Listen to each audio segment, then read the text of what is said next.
On today's Thunderbird Handcrafted, we are going to make my signature apron that I've been making since 2014. Before we get started, I want to thank you so much for joining me on my channel.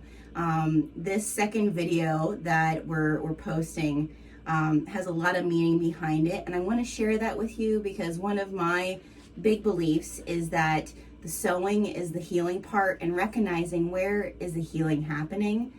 So I want to share a little bit about how this apron pattern has done so many different healing works as I've sewn it here in the Creativity Corner, and I'm just looking forward to sharing it with all of you. If you haven't already, please click subscribe and join us every week on Mondays to get a new tutorial so that you are able to click the details to be able to see all of the notes from this video. You can click on the different timestamps to take you to the different steps in our project. And I'd love if you are in a sewing community, please invite them to join us here each week for all different types of projects, from the beginner using a domestic machine to serger, as well as learning with me industrial machining. So I look forward to sharing it with you all, and can't wait to have you join me in making this pattern. As we get started, I want to show you a few of the features that this apron has that make it my favorite, and I've made dozens of aprons in the years that I've been sewing. And this really, I just kept going back to this apron time and time again because it's a tried and true silhouette. It makes the waist look nice no matter what the waist is. And it can really be a one size fits all as well. It's great if you're a mom of littles and you're doing a lot of messy activities, especially during the holidays, or if you're like me and are a little front loaded and constantly seem to ruin your favorite graphic tees while you're cooking. So great universal. The thing I love about it is that it's really wonderful for the holiday season because there's so many fun prints and patterns out there. The one that I'm wearing right now is part of my Hocus Pocus series. I still have some of these available in my shop online. And the one we're creating today is a festive fall apron using some really beautiful fabrics from Spoonflower. So I wanted to share with you a little bit why I decided this to be the second tutorial that I offer here on our channel. In 2013, my husband and I were married for about 10 years. We had 2 kids just entering, middle school. They were around that age. We had moved into a new home, lots of transitions and changes. And along with that, for many people, that is a time when marriages can somewhat feel distant. And so we were struggling a little bit, trying to find our way, trying to also understand us. We were young parents, so understanding who we were aside from being mom and dad. We went through these struggles. We sought support, we sought therapy, a lot of the things that traditionally you would want to do. But the one thing that I think transitioned it for us was discovering who we were on our own. And for me, it was a lot of getting back into this activity that I love so much. When my kids were really little, I had sewn a lot. I sewn clothes for them. But as they started getting older, you're busier. The sewing machine was collecting more dust. And I was also working corporately in business. And in 2014, I decided to leave my corporate job. That was part of what I felt was some of the healing that needed to happen within our home. And I decided to pick up my machine again. I had no idea what I was going to make. My kids were a little older. My daughter definitely wasn't wearing frilly little dresses anymore. And I found this pattern, this apron pattern, and I thought if there was something that I could make something for myself and enjoy with my kids, but also make and potentially sell at craft fairs, was an apron. And particularly thinking about it around the holidays, doing pumpkin carving with my kids or baking cookies. It was always something, being raised by my grandmothers, that the symbol of their apron was just a good memory. and I can still visualize their aprons hanging in their kitchens. And so I found this pattern, this McCall's fashion accessory pattern, M6366, and thought, I really like that. It's still frilly, but it has pockets, and we all love something that has pockets. It has the option to make it come up around the front, like I said, being a little more front loaded. I definitely needed something for all the splashes. And I just thought the way that it offered a couple different ways to transition with colors and patterns, I was like, I'm gonna give this one a try. And I will tell you that this is where, when I look back at all the things that I've sewn over my sewing career, each time, whatever it is I've been sewing as my main thing, it has been the healing part and the hum of the machine and creating these things that I knew that were going to go into homes that were going to enjoy memories. Really made me think more about how was I doing that within my own. And so I won't say that sewing aprons saved my marriage. That is totally not true. We both had to do the work. But I will say an apron healed me in a way of looking at what were my priorities, what were the things that were important for me within my family, and how could I extend that out further. So I hope today, if you decide to make this pattern, whether it be for yourself or you're making it for a holiday gift, or you're making it because you'd like to also maybe make some extra money at craft fairs, I hope that you'll enjoy it and share with me in the comments just how this story relates to your sewing journey. I know that I'm not the only one who believes that sewing is therapy, so I'd love to hear your story about how sewing has helped heal you in the comments below. All right, we're going to talk about what you need to make this McCall's 6366 pattern apron. I'm actually only using 2 fabrics, even though this pattern calls for a 3rd coordinating fabric. I'm only using 2. It's cotton woven, so just keep that in mind. Cotton woven is probably the best to start off with on this. You could eventually, once you get used to sewing this, if you wanted something that was more sturdy, you could do some cotton canvas, but you would need to make sure your machine could handle that. We're also going to need a little bit of interfacing. So this is Sofuse Light. You're going to need your rotary cutter. This is my turning tool. It's just a glass file. This is nice for 2 reasons. It has a blunt end and it has a little pointy end that isn't too pointy, but also I tend to break my nails while I'm sewing, so it serves 2 purposes. Your good fabric scissors, you're going to need that. You're going to need some regular thread for your sewing machine, whatever color coordinates or that you want. Pins, this is where very different from bag making. Pins, I find you're going to need areas where you're going to have to pin into the fabric below you to make sure it stays, and your clips are not going to do that. But there'll be areas where we can use clips as well, so clips are good as well. We're going to need our iron because there are areas here that we are going to be ironing, so we're going to need an iron as well. I'm pretty sure that's all of the supplies, but if you see something that I'm using that I have not shared here, drop a comment below and I will make sure to add it to the show notes in the details. All right, let's get to cutting this out and explaining the pattern to y'all. Okay, so what we're going to do today is we're making this apron pattern. I've made this apron pattern so many times, like you can even see, like some of my pattern pieces are just so worn. But I wanted to, instead of showing you cutting out the pattern, I wanted to just talk to you about, if you're a beginner and you've never done a pattern from paper, that you purchase in one of your local craft stores like Joann's or Hobby Lobby or Walmart, how to do that, because that was something when I first started sewing, I had no clue. This was complete French to me. It was a whole other language. I wanted to kind of help you out if this is your first time doing this. This is a great beginner's piece, actually.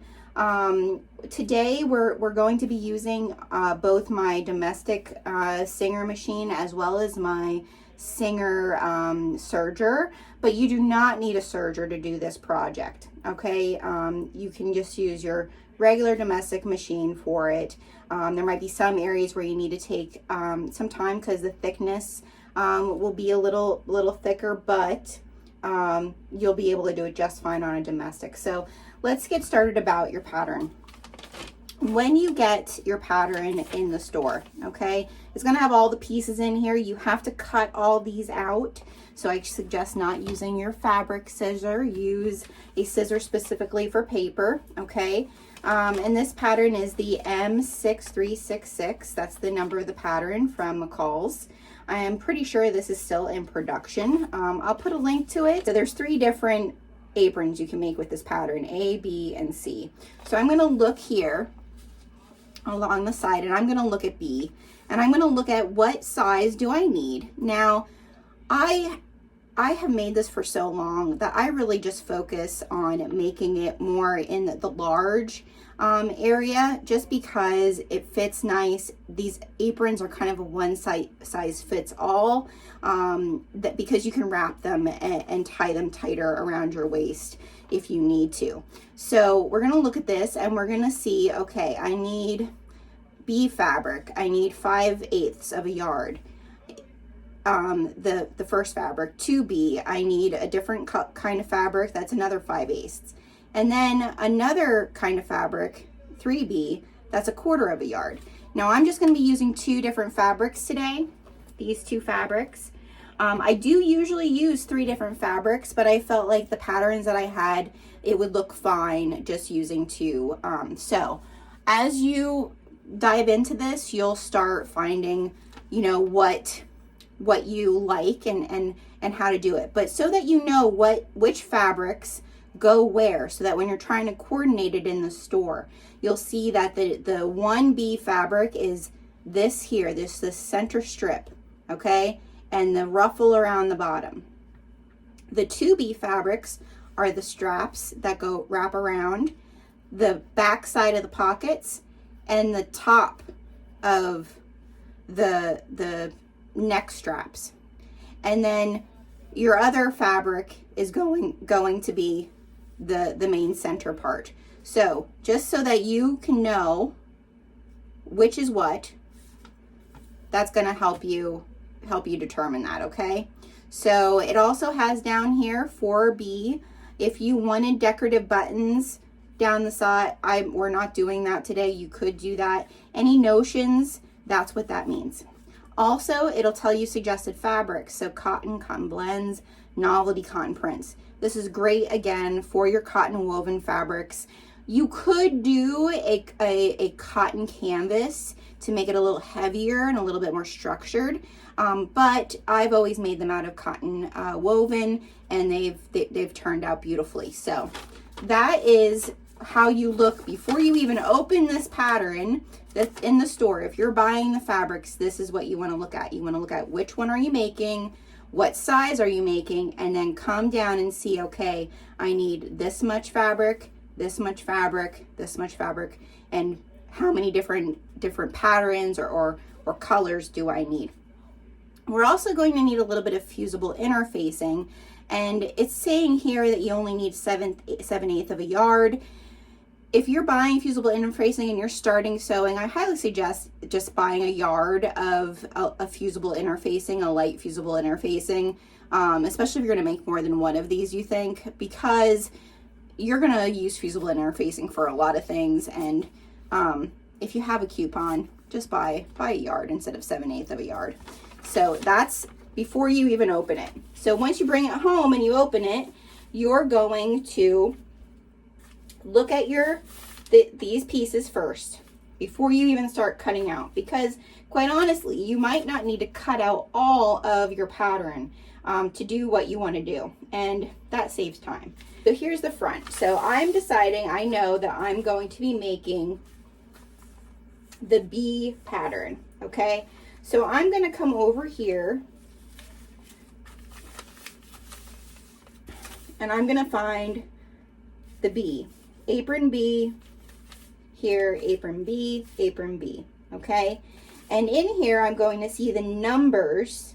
It's going to say use pieces 1, 3, and 14. So that's my first type of fabric, okay? So I'm going to find the number 14, which is here, okay? I'm going to find the number 1, which is here. I'm using the 4 only because I've made this so many times. My number 14 is ripped. And this is very similar. So again, your skirt here isn't much different, but I'm using that because my 14 is ripped. All right, so I need to find my numbers. So that's my first type of fabric. Then I come over here and then I'm gonna look, okay, in my next fabric, I need 7 and 12, okay? So my 12 is my center one, okay? My center waist piece. And then this is what I use for my number 7, again, because my number 7 broke. This is our ruffle, and I know that this is just for one of the other ones. So, and I cut this ruffle. This is like 3 1/4 wide.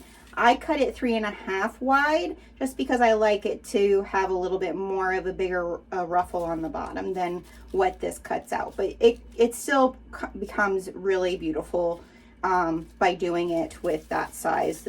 But it's easier because I don't want this to rip anymore. I just measure 3 1/2 with my cutting ruler, and so that's how I do that one. And then down here, my contrast. So we're going to the 1 and the 10. So you're going to cut another 2 out of a contrasting fabric. I didn't do that this time. It's out of the same fabric. This is the 10, which has ripped as well, but there's not a second one of those. So we want to cut those. This here is our straps. So it also says there we need the 17, and we also need the 18. And the 18 is this little tiny one that has been through the mill that I try not to lose. All right, and so and then our fusible interfacing is the 12 as well, and I have that there. So you're just going to want to make sure that when you decide which one you're doing, that those are the numbers that you cut out of the actual pattern. You won't need to cut, if you're not making all 3 of these, you don't have to cut them all out. So you just find all of those, cut those out, and then it tells you where your salvage ends are, okay? Where your fold is in your fabric. It tells you how big the fabric that they are using is, but if you're using bigger fabric, just keep that in mind as far as the inches to the salvage ends, okay? So that's what all that means, and it's really important. If you know how to do this, if you know how to look and see, okay, these are my pieces, and this is how I cut it out, you can pretty much do any pattern that you can find in a store. I mean, that's pretty much the basis. It is also going to give you some instructions on seam allowances, right side, wrong side, interfacing. It tells you how it looks. All right, so this is kind of like your legend, your key to follow. All right, it's going to tell you like different words, what it means, okay? And so just take some time. I know you're excited to do your project, but take some time to just kind of get an idea from this part here, which one you're going to do, and then cut those out and then read through this, because it will help you so much when you go to put this together. All right, and then we're going to just get into sewing instructions, and it's going to tell you. So the first part of the sewing instructions are for all 3 of the aprons, okay? So you just get started from there. So I'm going to try to, because I've done this so many times, but I'm going to try to go through this sewing pattern the way that it's telling you to go through it in the pattern, but showing you my little zhuzhed up ways of doing it, okay? So let's get to sewing. Okay, so the first part of this pattern is telling us that we need our skirt. So whichever one you chose, it's the same for whatever one you chose. So I'm doing the B, which does not have an extended pieces, all right? So I'm not using the extended pieces of this skirt. It's just strictly this piece here. Now, you'll see that when I cut mine out, because the skirt is very long, many times this happens because it doesn't go all the way across. So I don't make a big deal out of it. I just fold it over. I go along my selvage edge here, and you'll see when we put the ruffle on how I do that. I don't make it a ruffle. It's easier to make it pleats in my head. So you'll see that we will take it all the way along here. So my only edge is literally, my only open edge is literally right here. So what we're gonna do is we're gonna press our hem here, okay, for the side of our skirt. So that's the first thing we're gonna do. So we're gonna do a straight stitch right down, but it's always helpful to press it first, especially on garmentry. I know sometimes if you're doing something else, pressing it isn't that big of a deal, but I do find when you're doing a garment, it does help to press where you're hemming so that it looks nice and crisp. All right, so again, we're not going to worry about any edges except for this right here. All right, and I'm just going to fold it down about, I'm going to say about a 1/4 inch, all right, or 3/4 of an inch. All right, I don't want to get hooked up here. And I'm just going to press all the way down. And look how straight that was. And then we're gonna, and this is hot, so just be careful, don't burn yourself. All right, and we're gonna just press it again. All right, you could put some clips here if you wanted to hold it in place for you, but I find once it's pressed, if your iron is hot enough, you don't have to worry about that. All right.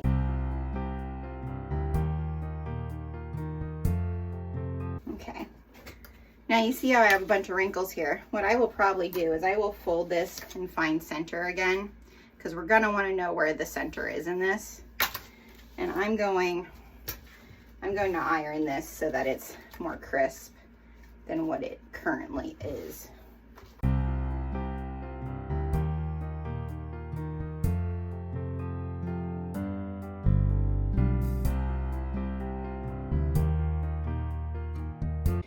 Okay, so we're just going to bring it over here to our machine. We're probably going to do, I usually do like a 1/4 inch seam. Since we've doubled this hem up, you're going to go right through it.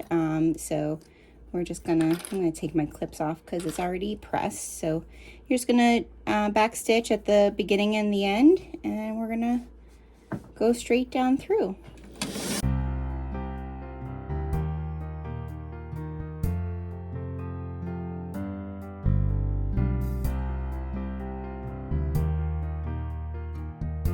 All right, we're going to go back over to our pattern and see what's next, which I believe is the pockets.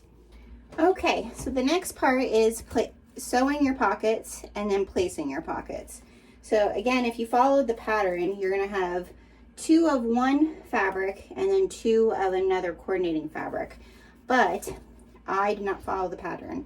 I have 2 of the same fabric, but something you'll notice is my fabric was directional. So this is technically the correct direction of the fabric, even though there's a fair amount of flowers and things that are in an opposite direction. There's only one leaf that has a face opposite. You can see on this one, I cut this one out upside down and I cut this one up right side up. So you'll see when we put this together why I did that. But again, if your fabric is directional, pay attention to that. That's what these lines are. All right, to tell you which way is up, which way is down. Okay, so this is down. All right.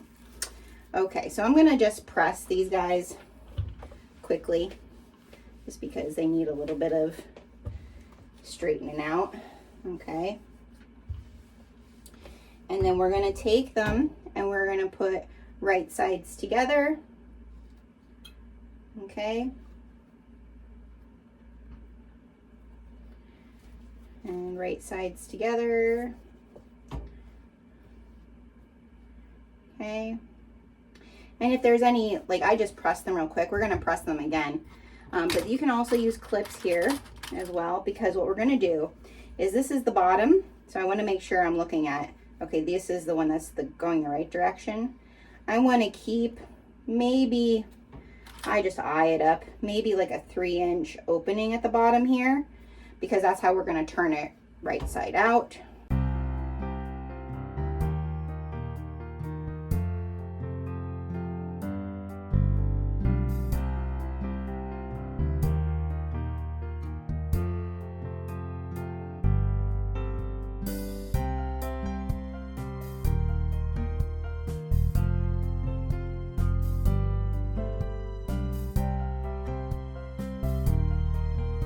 Each of these areas, remember where you're doing it, that it's the right direction. We're going to back stitch here and go 1/4 inch all the way around. Okay, so we're going to go do that for both of these. Remember to have your bottom at the right direction. That's where we're going to start. We're going to start right here. Okay, and we're going to do a 1/4 inch seam allowance and go all the way around, back stitching at the beginning and the end.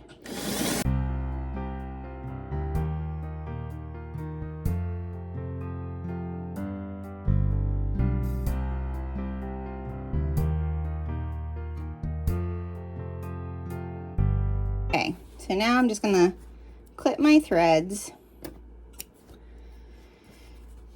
so that they're not super long. All right, and then I'm gonna just clip my corners. You don't want to clip your threads, but so that they turn nice, I always try to clip those. Okay.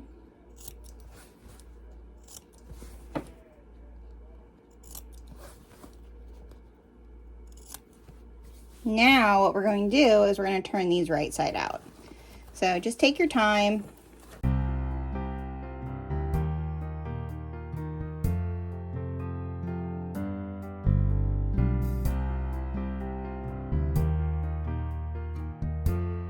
Okay, our pockets are ready to go over and get pressed and get set on our skirt. All right. Okay, we have our pockets. Now, it's usually, you can usually do this with your fingers pretty good, but I go and take the blunt end of my nail filer here that I have, and I just try to push those corners out a little nicer. Don't push too hard, but push them out nice. Make sure they're all out. Okay.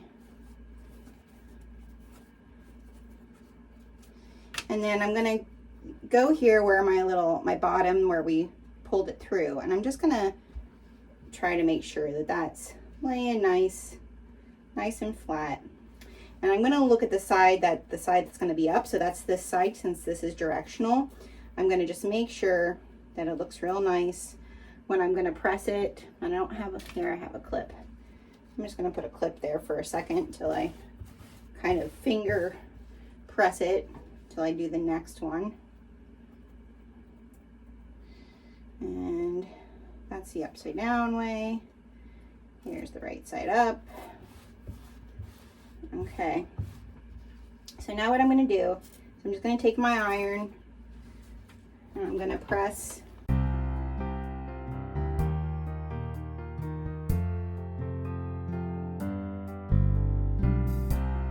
the way that this pattern tells you to do this. It says for you to go and stitch this beforehand, before you fold it. I personally like to stitch over the fold just because it holds it in place and you don't have to use buttons. Okay, so what you're going to do here is we're just going to fold just enough, like if you can feel like how your hand would go in there. That's how I judge it. I don't make a big deal out of it.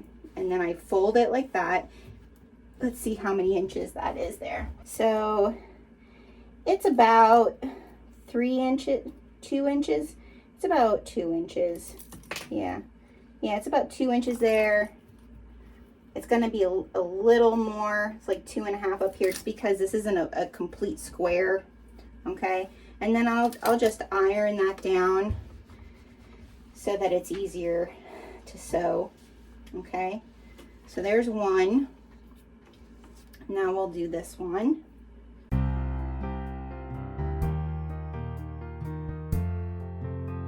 Because this is going to be your one side of your pocket, you obviously want to fold down the other side with the other one. So we're going to measure on this side the 2 inches. All right, let's see, 2 inches, okay? And there we go. Okay, now we're cooking the steam. And then iron that. All right, so now we have both of our pockets. We're just gonna set them to the side for now, and we're gonna bring back our skirt. We're gonna lay the skirt out so we can see this center seam. Remember, we made that iron crease. And this is not how the pattern tells you, but this is how I measure it. I take my finger and my thumb and just spread them apart as far as I can, and then go straight over like so. All right, and I'm gonna find my, you could mark this if you want with a chalk, but I like to just zhuzh it. And see my seam up here, all right? I want that to be aligned with that, all right? So I want that to be straight with that, all right? And there we go. And we're just gonna take pins and we're gonna pin this to be top stitched, okay? We're gonna do the same. This way you're gonna close that hole. You can see some of my threads. I'll clip those when we're all done, when we're finishing. But I wanna pin that down to there. And now I'm gonna do my other one again.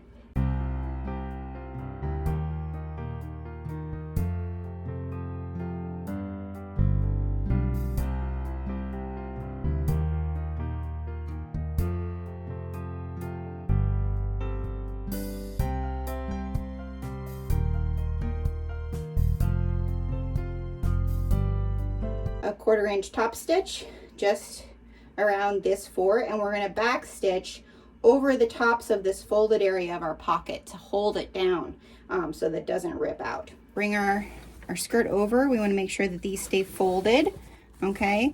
And we're just going to do a back stitch right across the top of there over onto the skirt so that it stays, it doesn't pull out, okay?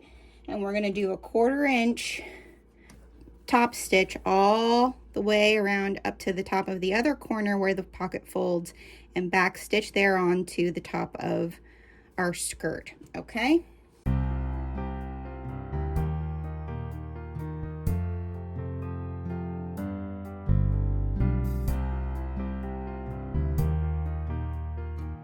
We're gonna do our other pocket now. Again, 1/4 inch top stitch, and we're going to back stitch back and forth at the end of each of the pockets.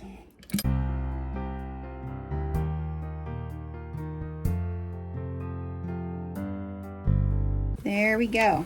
All right, let's go back over to our pattern and see what part's next. Okay, the next part of our pattern is the ruffle, but I pleat this. I do it a lot different than the pattern just because I've made it easier to do. So I have 3 pieces here that I'm going to go and do a 3/8 of an inch seam, and then I'm going to press that flat. All right, so I'm going to connect so that all 3 of these are going to be one long strip, okay? So 3/8 of an inch, press it flat, and then when I come to press them flat, I'll show you what I do next.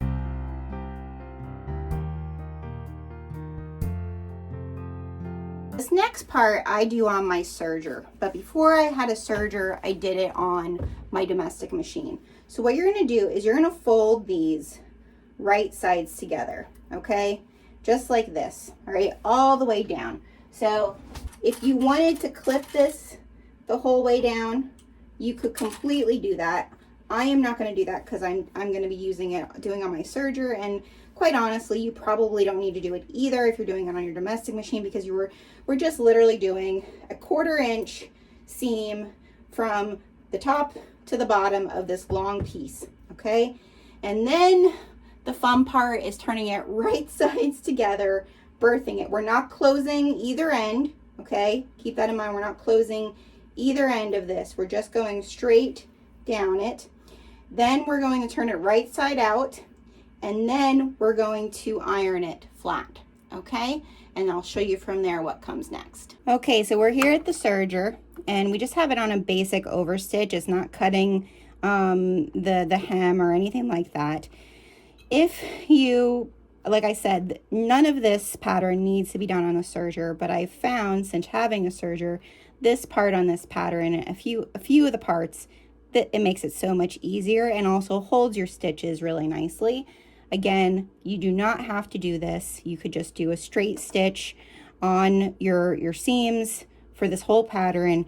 But if you've thought about getting a serger, this is one of the ways, and probably the primary way I use it if I'm making something that I really want the seams to hold, or stretchier fabrics if you're using stretchier fabrics. Don't be afraid of your serger. I have to say, Singer has been super helpful from the moment I got my serger. The thing that scares a lot of people when they get their serger, and from what I found why people don't use their sergers, is threading it. I highly suggest reaching out to the manufacturer of your serger, even if you get a book and you think you can read the book. I have, every time I rethread this for a different type of stitch, I'm reaching out to Singer, and they have been great. So this is the Singer Professional 5, and I've been really happy with it. All right, back to our project. So we're going to take the end of our project, and again, if you're doing this on your domestic machine, you're just doing a 1/4 inch. You're going to back stitch at the beginning and the end, and you're just doing a 1/4 inch hem all the way down through. I am going to be doing this on the serger, so I don't need to do the back stitch.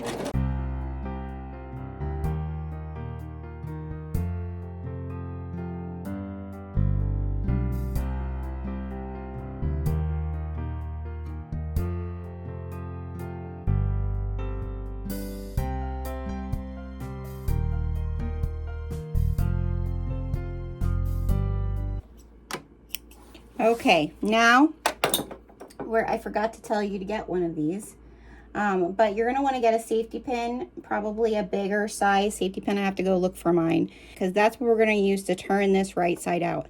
Be patient with this. It takes time, okay? But the results of doing it this way versus how the pattern does it just make it look so much crisper and prettier. But you want a pretty nice size one, because you don't want it to be opening. You want it to be pretty solid, that it's not going to be opening while we're turning this right side out. Okay, we'll find our end. And like I said, you want to take this pretty far in there, okay, and go through and then close it. All right, because we're going to then use this to get that first bit over and inside to turn it right side out. And again, like I said, this just takes some time until you get it started. Do your best not to rip your fabric. Use your fingernails. Again, why I break a lot of fingernails sewing. I never have nice nails. I don't know how some of these gals who have their nails done so nice when they're sewing, because mine would not stay nice. And you just want to keep riching it down, and depending on how stiff your fabric is, this cotton woven from Spoonflower is pretty thick. I like that because of durability, but it does make this part harder. Your fabric that your cotton woven you're getting from Joann's or other local craft shops or quilt shops is probably going to be a little thinner than this, so it might go a little easier for you.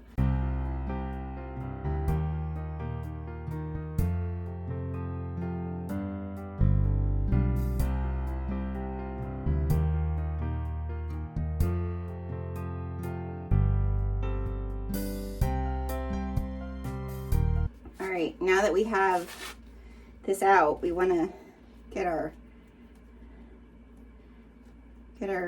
safety pin out of there because it just pulls on your threads a little bit. We won't see that part anyways, but now you can just hold on to that end. I suggest not trying to do it all at once because again, some fabrics it would do it depending on how thin your cotton woven is. I know with this fabric from Spoonflower, the thickness of the cotton woven, I have to take it in chunks. Which again, I love the thickness of this cotton woven just because its durability, but it makes this part a little bit of a workout.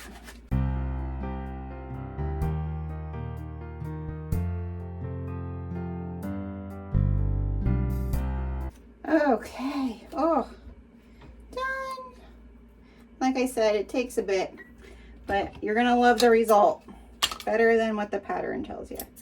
All right, so now, still working on this because we've just pulled this all out and it's all wonky and not looking nice. We're gonna take our iron. We're gonna make sure that that seam that we just made is pressed real nice, that this piece is pressed real nice, okay? So that's the next part, is press this whole thing so that it looks nice and crisp.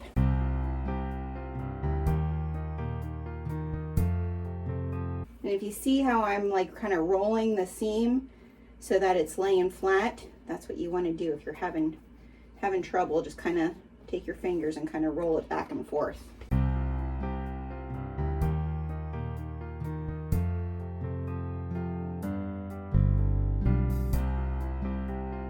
Okay, so now we're going to look at this, and your bottom is going to be where your hem was, okay? That's where your bottom of your ruffle is going to be. And on this end, we're just gonna fold it in twice, about 1/2 inch, okay?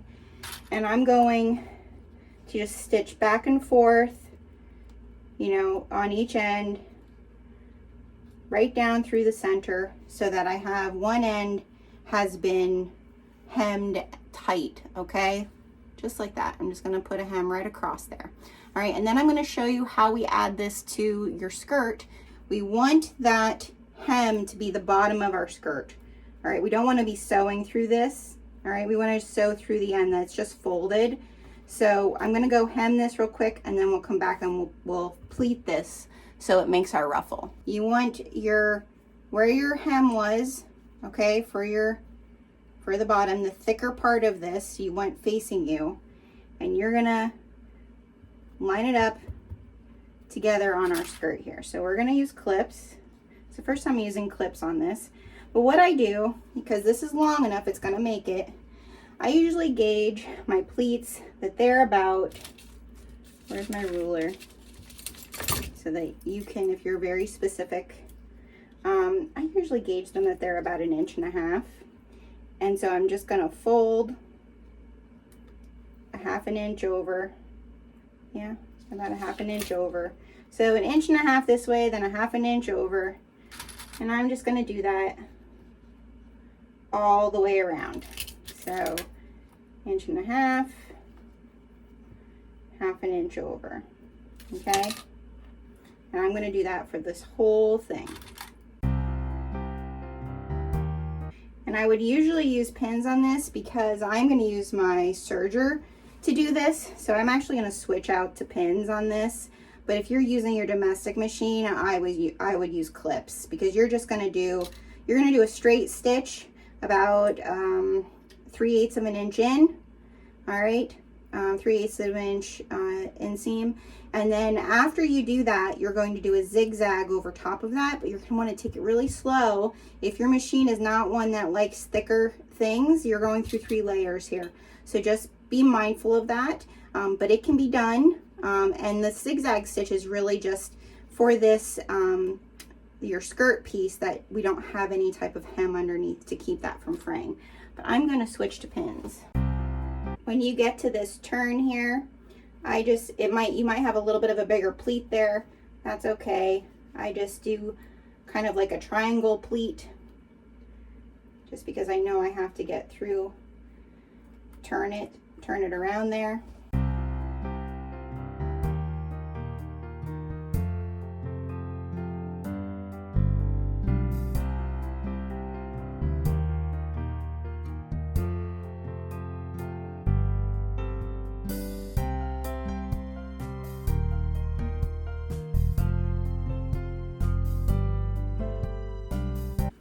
Okay, now when you get here, you're probably gonna have some left at the end. See, I have a pretty decent amount. It really depends on, you know, like some of these, you know, you just wanna watch, you know, a 1/2 inch, a 1/4 inch. It's easier if you can get more to like the 1/2 inch size, only because it's not gonna make it as thick. This is more of 3/8 of an inch. So 1/2 inch, you might not have much left. You might need to zhuzh some of them around. So what we're gonna do is, now that we're close to the end here, we have to clip this off so that we can then, so I'm gonna judge, because I'm doing about a 1/2 inch. Where's my end here? So I'm gonna do like 1.5 inches from the edge of the skirt. Okay, and now for this side, this is where I'm gonna go and hem it before I clip it down here, because I want to do the whole thing there. So I'm just gonna go do this real quick on my machine, not attached, and then I'm gonna attach it before we go and do the hem. Okay, now I'm just gonna make sure that that's to the edge, put my last pin in there. And now what I'm going to do, I'm going to take my serger and just go all the way around. But again, if you don't have a serger, you're going to want to do probably a 3/8, I would say at least a 3/8 seam allowance. And then if your machine will handle it, okay, only if your machine will handle it, change to a zigzag and do a zigzag along the edge. You're basically making a mock serge. And that's what I used to do before I had my serger, so that underneath skirt fabric that's raw edged doesn't fray. Okay, so that's what we're gonna go and do. So again, 3/8 of an inch seam, back stitch at the beginning and the end to hold your stitch. And the same way if you do the zigzag stitch, kind of back stitch, zigzag, and then go along the edge. Okay, and then we're gonna come back and we're gonna press these pleats forward. Okay, I'm gonna make sure that my pleats, my ruffle area is at the edge of my skirt. And again, if you're doing this on your domestic machine, 3/8 of an inch, back stitch at the beginning and the end. And then if your machine will take it, do a zigzag stitch right along the edge and it'll make a mock serge. But I'm going to just serge this all the way around.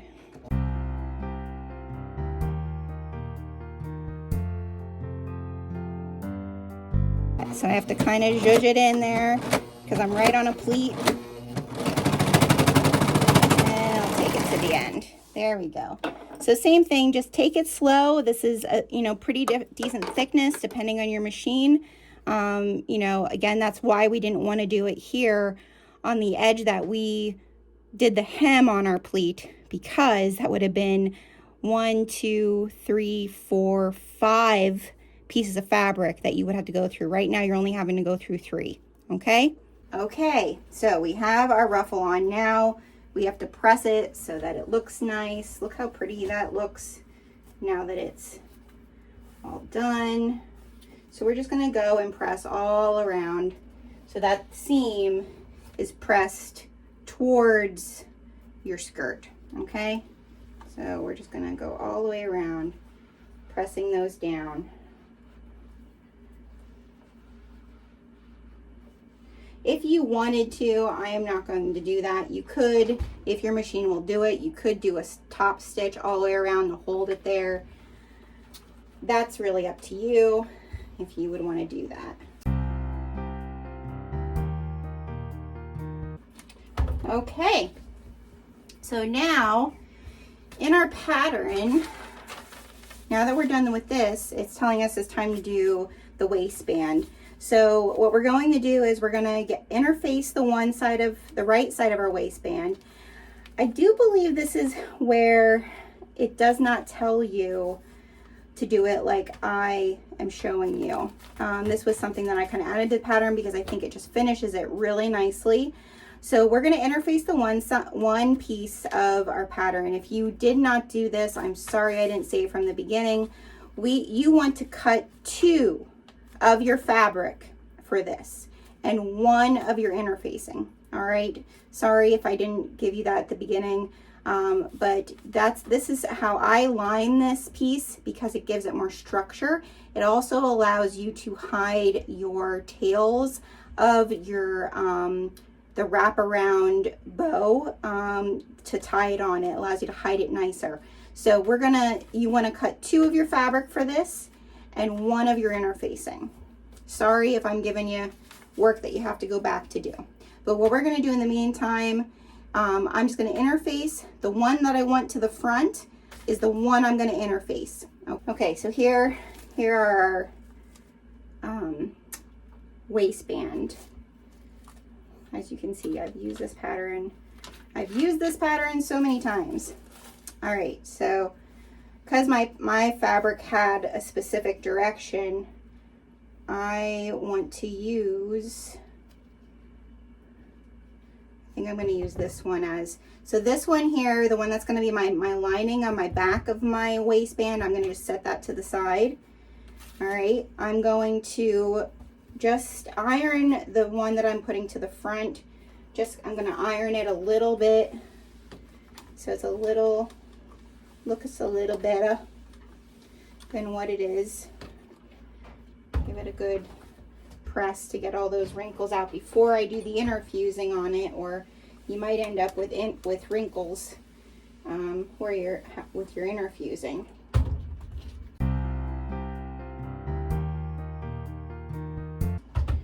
Okay, so we're going to put it upside down. We're going to get our interfusing, okay, and we're just going to lay that on top.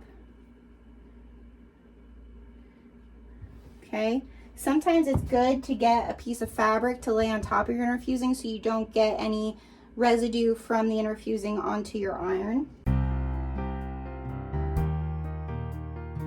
And this just gives the waistband some extra structure and allows it to just look real nice and crisp when it's wrapped around your waist. We all want to have that nice looking waistline, right? Okay, so just kind of, this doesn't feel like anything is coming through it, so I'm just gonna run over it. All right, so there's my waistband. So now what we're going to do is we need to find the center of the waistband.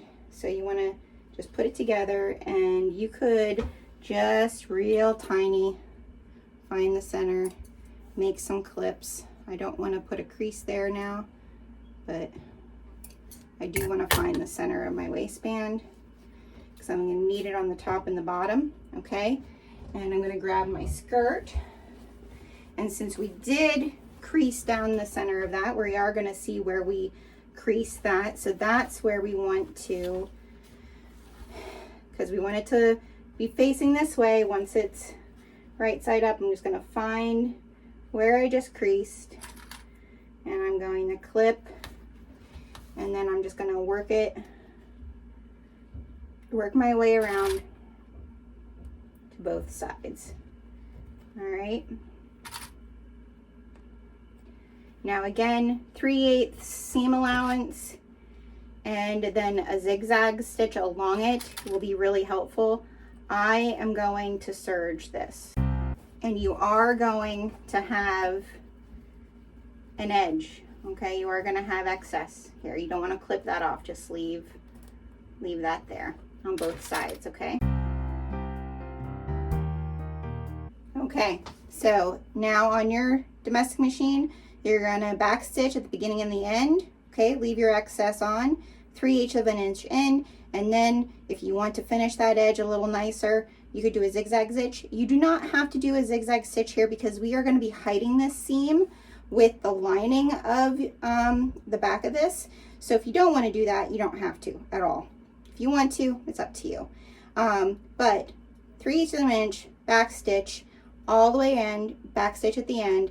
I'm going to serge this. Okay, so I serged this. Now what I want to do is I'm going to keep it facing away from me, and I want to iron this hem folded upwards, okay?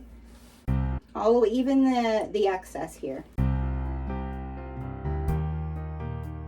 Okay, so we can set this to the side because now the pattern has us doing our ties, our long ties. So we're gonna get those and we're gonna stitch those, and then we're gonna add them to this piece. Okay, here are our ties. Now again, I'm gonna use my serger just because it is quicker. It's one of the reasons I love it, but you do not need a serger to do this. You can use your regular domestic sewing machine. All right, so I have 2 pieces here that have been cut for my ties. All right, and what we're going to do is we're just going to take them to our machine. We're going to fold them right sides together, okay? And we're going to do a 1/4 inch inseam from the tip to the corner and then all the way down. If you want to make a fake serge, go back and do a zigzag from the edge of the point and all the way down. Remember on your straight stitch though to do to back stitch at the beginning and at the end of your seam. All right, and I'm going to take these and I'm going to serge it, and then we're going to turn these right side out. Okay, so we've serged these, or you did your 1/4 inch seam allowance and then back stitched it to did a zigzag stitch along the edge to do your own kind of faux serge. Now we have to turn them right sides together, which is always, it's the best part and the worst part. But I do find there's something about this that is just, it's somewhat therapeutic, I feel like. When you get down to the edge of this, this is where I take my little tool. There's plenty of real turning tools. Again, mine is just one of those glass nail filers. One edge has like a rounded edge, and I just make sure that it looks nice. All right. And then do the same to the next one. Okay, now we're just going to iron this all the way down the edge, and then we'll take it and we'll add these to our skirt. Okay, now that we got both of our ties turned right side out and pressed, we're going to baste these to our waist piece here. All right, we're gonna baste them onto there. And it's basically just a stay stitch so that they're on there for when we're ready to put the back on. So we're gonna take these, and you're going to want to put whichever way is where you have your seam, that's going to go towards the bottom. Okay, and so we're just going to clip those like so. All right, so there's that one. And now we're going to clip this one. And we want to, you could, if you wanted to, you could go and find where the center is, because you're going to, this is going to also get hemmed. So you'd want to find your center like so. And where's my scissors? And just do a small little clip to find the center. If you wanted to be precise, I usually just kind of eyeball it and then find the center here. And then that's where that goes. And a stay stitch is literally like, you don't have to back stitch or anything at either end. If you don't want to, you could just real naughty, like a 1/4 of an inch of a seam allowance right down straight to just hold it on there. Okay, so we have those stage stitched 1/4 inch seam allowance onto either end of our waist panel. All right, so we're ready to flip our page here on our pattern and see what's next. So the next part, it kind of moves into the other half apron. So not the number we're working on. We have to jump down to number 33, and we have to get our 14. When you're doing sizing, just make sure that when you're cutting out, you're looking at where your size is that you're cutting out, okay? Because I cut out for a large, I need to follow the lines for the large, okay, all the way. The other thing I did is I actually cut this on the wrong direction. So you can see the only little leaf that's smiling at me the right direction are these two, and I wanted to have more. So I cut it the opposite way too. So I don't need this one. Again, you don't need to cut two. I'm just gonna save it. I have enough fabric to make 2 of these. So I'll save it and I'll just use that for another one. But I wanted to show you, because it really is not a directional fabric, but I just felt like I wanted my little acorns to smile at me and my little marigolds. So that's that. All right, so what it's telling me here is I'm gonna need to place my darts. Now when I cut this out, you can see I cut this little like triangle here. That's gonna help me with my darts, which kind of helped make this more garment looking. All right, so this is the way I judge my darts to make sure that they're correct, instead of trying to figure out how am I making sure that I'm doing what it is here on this pattern. All right, so here's how I do this. I'm going to have it facing away from me, and I'm going to take my top end. I'm going to fold this little triangle till it meets, okay, and I'm going to try to just follow along the line here so that there's my dart, okay? Now, one of the things that you can do here to just make sure you're doing it at the right length is measure the dart. And I'm doing a large. So my large dart is 3 inches in, okay? So I'm gonna measure here 3 inches.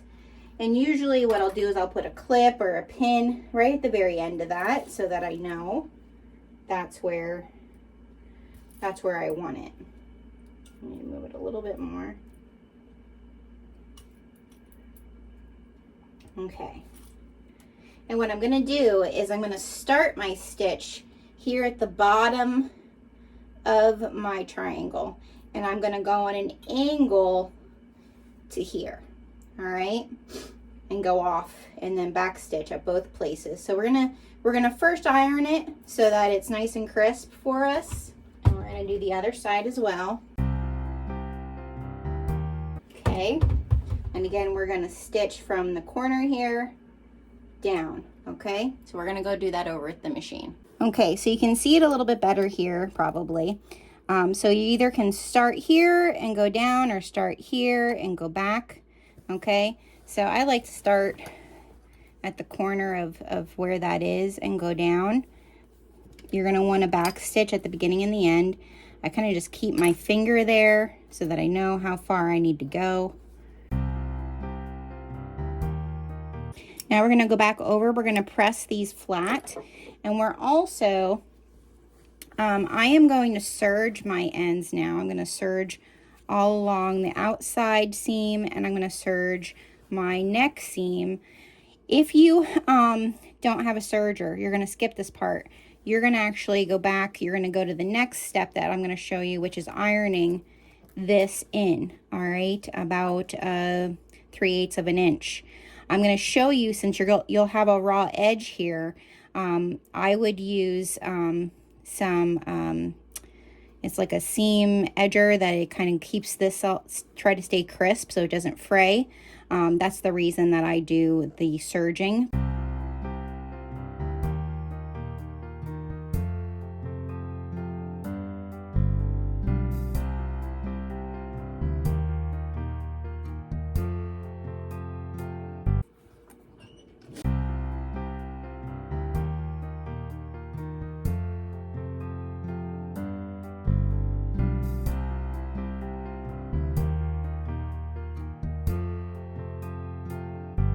so there's our bodice piece.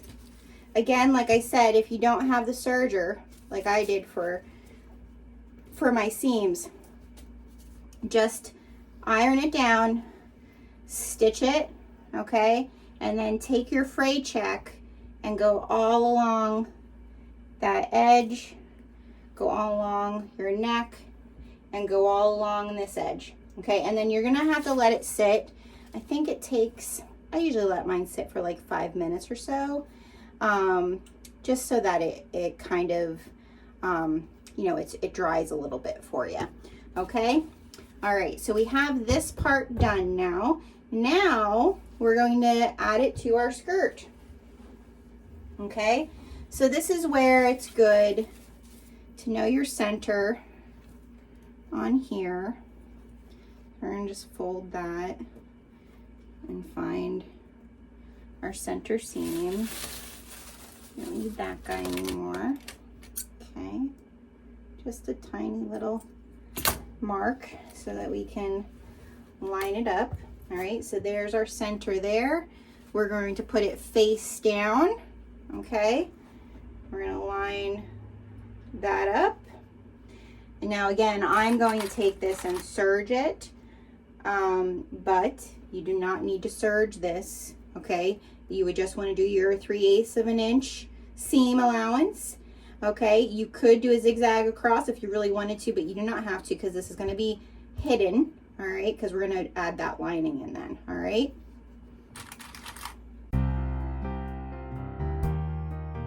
So again, 3/8 of an inch, excuse me, 3/8 of an inch seam allowance, back stitch at the beginning and the end, okay?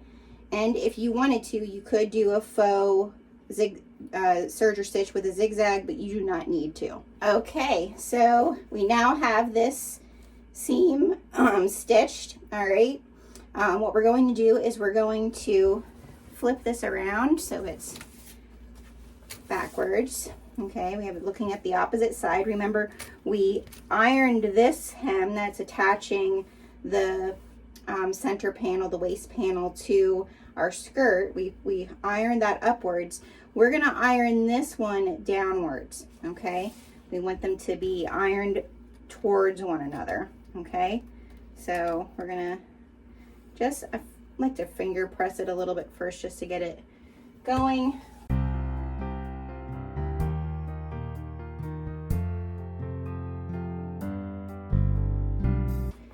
Okay, so you can turn it around and get a good look of it to, you know, start off a little bit. Looking good, looking good.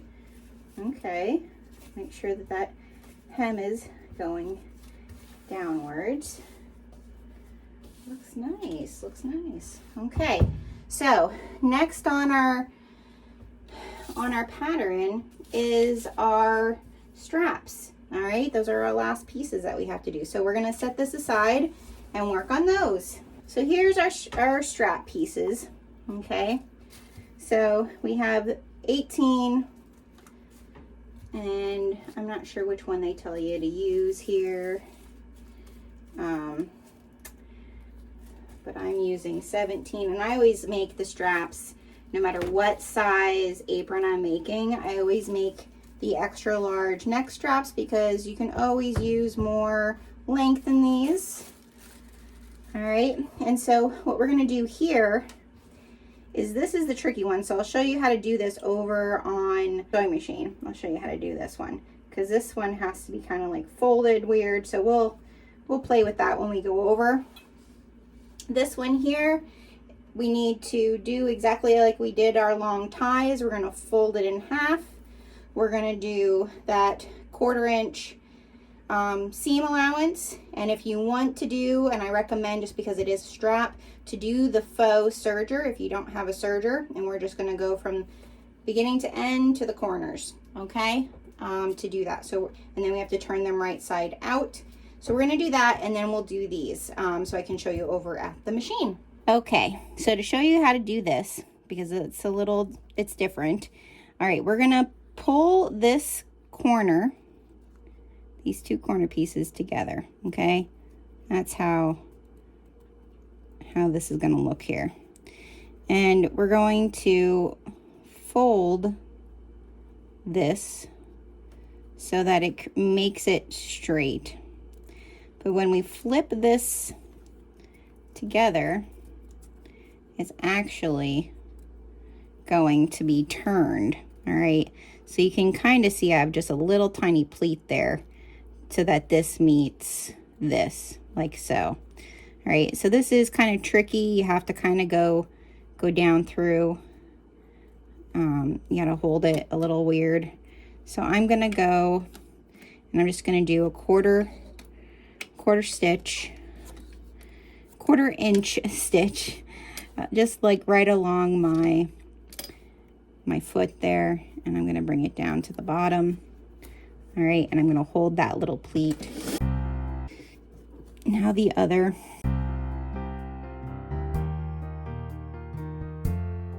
Now we need to turn these right sides together, okay?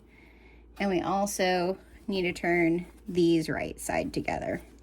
Okay, now we're gonna go and get our little tool to push these out, to push our corners out, and we're gonna iron these. Okay, and then these guys, these we're gonna iron that this is flat, okay? That the seam is in the back, okay? So we're gonna just iron them just like so, okay? So when you turn it around, you can kind of see how this is pointed inward, okay? We're gonna do the same thing with this one. Kind of try to get that seam in the center there, okay?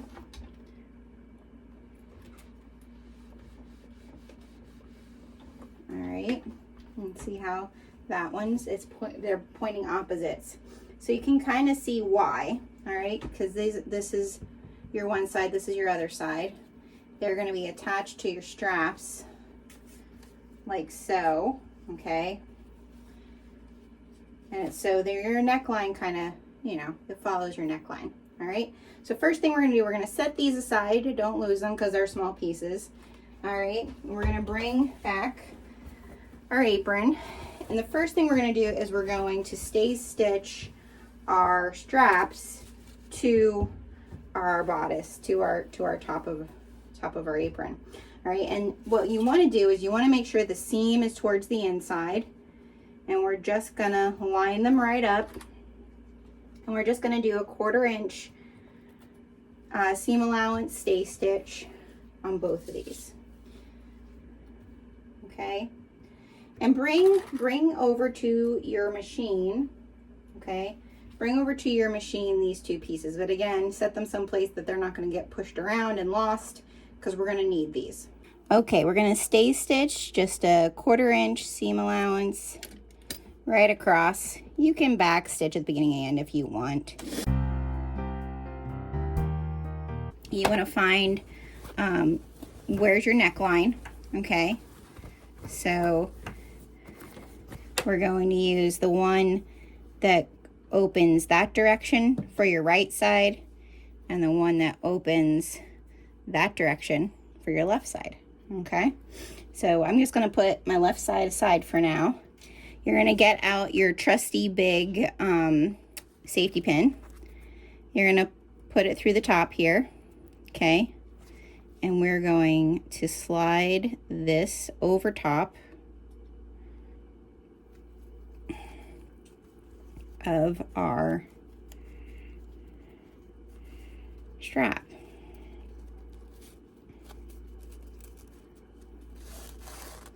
All right, when we get down here over top, we want to make sure that it's towards the front.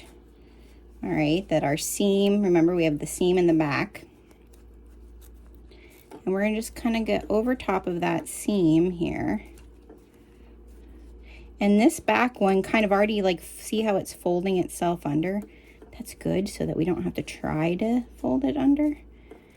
And just keep kind of pulling it down. Just so, like, you can feel the seam. It's probably about 1/2 inch from where that seam is. And so here, I just want to make sure that this back looks good, that both of my seams are coming down, and then this seam here is kind of centered. And then I just want to make sure that this here is flush. All right. And that it also looks good out here. And what I'm going to do now, and this is how I do it with mine, but if you have a fancier stitch on your machine, you can do that. But this is what this old girl will do. So I'm going to go to a zigzag, and I try to stay in the exact same place and just go back and forth, then come across with a single stitch and then go back and forth at either end, so that I am securing that, and it's about at a 1/4 inch or like right along there. Okay. You can kind of see how this is held down here, and I'm just gonna clip my threads so it looks nice. My back is sewn, so that's good. All right, and then I'm on the top, I'm gonna do the same thing. I'm just gonna take this, make about, you know, a 3/8 of an inch on the inside. Make sure it's down all the way around. Make sure that the strap looks nice. Okay. And then I'm going to do the same for the top. There's our first strap. Okay. So we're going to take our pin out of there, and we're moving on to the other side. All right. This is where I usually can't find the other side because I've pushed it behind my sewing machine or something. All right, so we're gonna grab our other one. We're gonna feed it through there.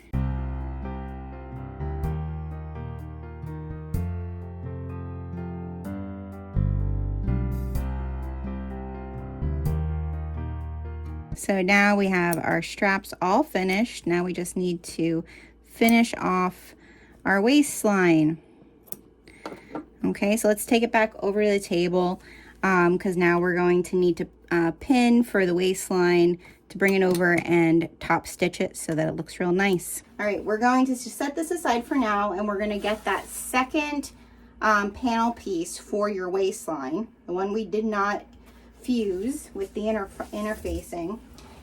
And we're going to just kind of prep this piece because we need just a little bit of, it's like maybe a 1/4 inch. We're going to fold down on either side here and iron so that it's flat. Okay, if you're really good and you feel like you don't need this to iron it, you can, but this is so helpful to just iron it. So we're gonna just iron a 1/4 inch on both sides. And then, because you want to find center, we're also going to just iron a crease, because you're not going to see this because it's on the back of your apron. So we're going to fold it in half, and I'm just going to iron so I can see where my center point is on this part. Okay, so there we have that. Now we're going to bring back our apron. We're going to lay it face down. Okay, and we're going to start with this. Well, we're going to start with the center. Okay, so you're able to find your center because you still should have a crease in your skirt. You may be able to see your notch. All right, and what we're going to do is we're going to find that center crease that we just ironed, and we're going to lay this piece that we just made that 1/4 inch, and we're going to lay that over the top of our hem. Okay, and we're just going to pin it because we can't use clips. I just want to move my iron so that I'm not burning myself. And you just want to pin this all along here until we get to the end, and I'll show you what we do at the end. You're going to pin it till about to where right before our seam here. Okay. Okay. Once you get to here where you're close to the edge, we're going to flip this over, and we're going to fold in to right to the edge. Do you see where the edge of my hem is here? We're going to fold in the entire thing that far, okay? And we're going to iron that just so that it's flat for us, okay? And then we're going to take this piece and we're going to fold that in a little bit. You should be able to see a little bit of the front, okay? Just because we're going to take, when we sew this, you're going to just follow right along here. And it's better if, you know, if you could, it's giving this strap more stability. So I'm going to make sure that all my ends are tucked in, because sometimes you have some ends there. Make sure the ends are tucked in down here.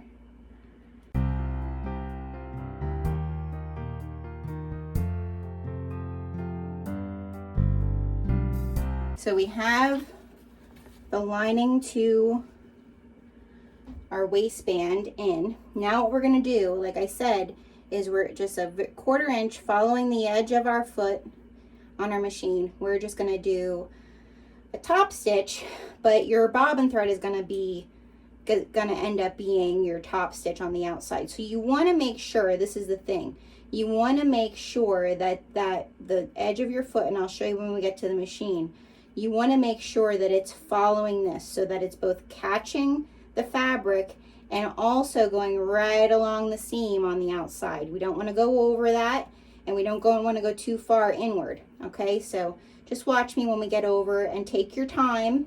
It doesn't need to go fast. So we're ready for this part. Now the biggest thing you have to worry about here, again, like I said, of staying right on that hem that you made and not over the top of your seam or too far in, because we want to just catch what we ironed down and stay looking nice on the opposite side, right? The other thing to keep in mind is you have straps over here. So you want to make sure that as you are doing this, we're also pulling them out of the way, all right? That we're not sewing some of our skirt to it. We want to make sure that we're just sewing through here. You don't know how many times I've sewn straps to my apron and then had to rip it out because I wasn't paying attention to that. So just keep an eye on that. We're going to, like I said, I'm gonna, if you can see where my kind of the edge of my foot is, all right, I want that to stay on that outside line, all right, and I want my stitch to be right on top of here, okay? So I'm gonna back stitch a little bit, make sure I'm not on zigzag anymore.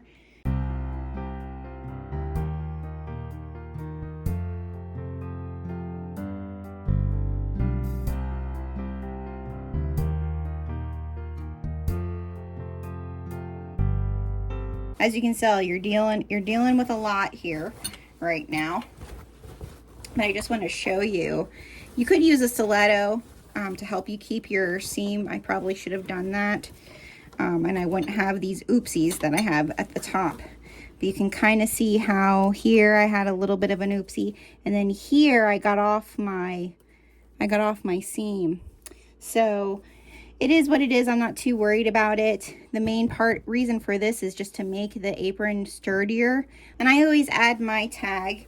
If you had little like half tags that you could put in the side here, you could stitch it in with the side here. I have bigger tags that I put on here. So I'm going to zigzag stitch this tag onto here like so. And now you want to just kind of go over the entire garment, make sure you have all the threads that you need to clip, that they're clipped. And then I would do one last little press over the whole thing, and then we'll go try it on. And we're done. I love it. I feel like this has such a festive fall vibe. It's not too Halloween-y. It's not too Thanksgiving. It's something that you could completely wear, I think, a fair amount of the seasons. I love this pattern. I can't tell you so much. This pattern is so fun to make.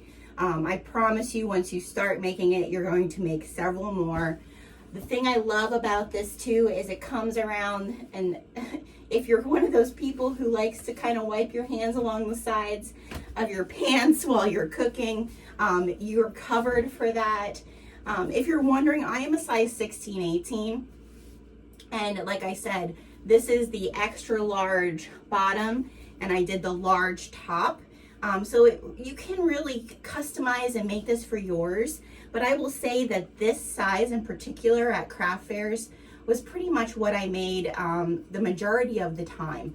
I would make a few if I had extra fabric of this, and I might be able to do that with this fabric that I have to make a smaller one, like a small top with a medium bottom. But for the most part, again, because you're wrapping this around your waist, I have it wrapped around, you can wrap it around and it'll just go further around the back for people who are smaller. So it really is a wonderful pattern. I hope you've enjoyed making this frilly, fun, festive fall apron. Please tag me at the Thunderbird Farm PA on Instagram or Facebook if you make this. I'd love to see the patterns and the fabric choices that you make. I'd also love if you would join our Facebook group, the Thunderbird Handcrafted. All of those links are in the details on the side. And if you haven't already, please subscribe. Come back next week for another tutorial. And remember, the sewing is the healing part.